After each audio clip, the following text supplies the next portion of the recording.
Hanukkah Cookies with Sprinkles by David A. Adler, illustrated by Jeffrey Adler. Every morning I watch by the window as Mom goes to work. She leaves our building and walks past Sol's Market to the bus stop. Before she gets on the bus, she turns, looks up, and waves to me. I wave back. I stay there and see other people hurrying to work. I stay there until Grandma says, "Sarah, it's time to get ready for school." While I look out the window, I see Sol open his store.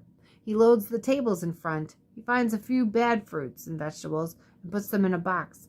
He can't sell them, so he puts them on the side of the store. One day I see an old man look in the box. He takes out an apple and puts it on his shoulder. The apple rolls down his arm and into his hand. Then he takes a bite. "Why did he eat that apple, Grandma?" "Why did he eat that apple?" I asked Grandma. "It has lots of bad spots." "It has lots of good spots too," Grandma said. "That man is probably poor and looking for something to eat." I think about him eating around the bad spots in the apple. He must be very hungry. I think about him when I eat breakfast and when I walk with Grandma to school. At school we play and learn about letters, numbers, and holidays. At snack, my teacher gives me a cookie and milk. I look at my cookie and I think about the man. I wrap my cookie in a napkin and put it in my pocket. At supper, I tell Mom about the man. I show her the cookie. "Could I leave it for him?" I ask. The next morning, Mom puts the cookie in a bag. She leaves it by the side of Sol's store. Later, I see the man open the bag. He takes out the cookie, spins it on the tip of his finger, and eats it. At school, I tell my friends about him, and we wrap lots of cookies. My teacher says she's proud of us. She says we're doing something called tzedakah. We're giving to someone who has less than we have. My teacher says tzedakah too. She gives me a container of juice for the man. That night, I help my mom make him a sandwich. The next morning, he finds the cookies, juice, and sandwich. He looks around. I think he wants to know who has left him such good things. This is the first time I see his face, and I think I've seen him before. I just don't know where. On Friday, Mom and Grandma light Shabbat candles. Then we go to synagogue. After the service, there's Oin Shabbat. It's like a Shabbat party. And guess what? I see him. "Mom, Grandma," I whisper. "What, Sarah?" they ask. "I know that man. That's him." The man eats some challah. He drinks some grape juice. We all do.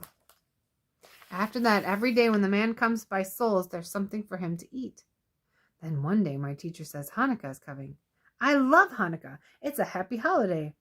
On Hanukkah, my teacher says, we light candles for 8 nights. We remember the fight for freedom many years ago.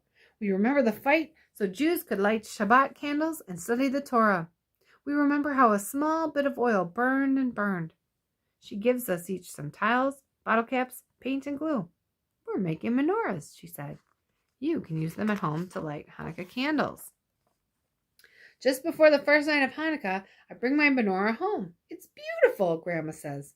I know it is. Grandma sets it by the window. We'll light the candles and play dreidel when Mom comes home," Grandma says. "Now let's make latkes and Hanukkah cookies." Latkes are potato pancakes. "Let's make extra," I say. We make a lot of latkes. We bake a lot of cookies in shapes of menorahs and dreidels. I cover them with sprinkles. Mom comes home, and I show her my new menorah. "It's beautiful," Mom says. "But what about the one you made last year?" She takes it from the cabinet. "It is also beautiful." "Take it with you when you go to work," I say. "Put it by the trash near the fruit store." "Don't throw it out," Grandma says. "I'm not," I tell her. "I'm giving to tzedakah. I'm giving it to someone who has less than we have." The next morning, the man takes the menorah out of the bag and looks at it. There are also latkes, cookies with sprinkles, and Hanukkah candles. I see that the man's cheeks are a little wet. I hope those are happy tears. On Friday, Mom and Grandma prepare a special Shabbat and Hanukkah dinner with lots of good things to eat. At synagogue that night, I want to invite the man to our house for dinner. "But Sarah," Mom says, "we don't know him. He's a stranger." "Please," I say. Mom and I speak to the rabbi. He knows the man. His name is Morris Berger, the rabbi tells us. I've known him for a long time. He's here every Friday afternoon to help set up the chairs. After Shabbat, he puts away all the books. Rabbi introduces Mom and me to Mr. Berger. Mom asks him, "Would you like to join us for a homemade Shabbat and Hanukkah dinner?" "Please," I say.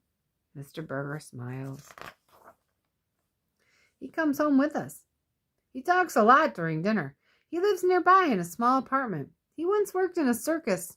He shows me some of the tricks the clowns had taught him. He juggles some pieces of challah, and then one by one he catches each piece of challah in his mouth and eats it. I wish I could juggle. Mom brings out dessert, a plate full of Hanukkah cookies all covered with sprinkles.